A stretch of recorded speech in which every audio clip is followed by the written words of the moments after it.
بسم اللہ الرحمن الرحیم۔ پتہ ہے صبر اتنا مشکل کیوں ہوتا ہے؟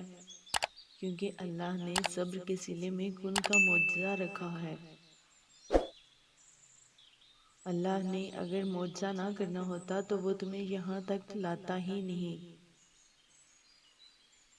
نصیب بے شک اللہ کے ہاتھ میں ہے، مگر دعاؤں کا اختیار اس نے ہمیں دیا ہے، اور دعائیں ہی تو ہیں جو تقدیر بدلنے کی طاقت رکھتی ہیں۔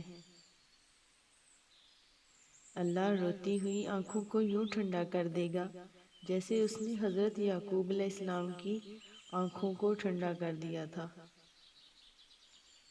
اللہ بہت جلد تم تک ہر کھوئی ہوئی چیز واپس لے آئے گا، جیسے اندھے کنویں سے حضرت یوسف علیہ السلام کو نکال کر حضرت یعقوب علیہ السلام تک لے آیا تھا۔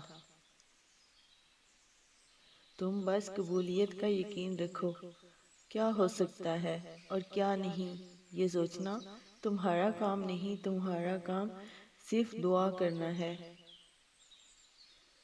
سجدے کی خوبصورتی یہ ہے کہ ہم زمین پر سرگوشی کرتے ہیں اور وہ عرش پر سنی جاتی ہے۔ اللہ بہتر جانتا ہے کہ کب تمہاری دعائیں قبول کرنی ہیں۔ تم بس یقین رکھو، جلد تمہاری دعائیں قبول ہوں گی۔ اللہ تمہیں وہ عطا کرے گا جو تم مانگ رہے ہو۔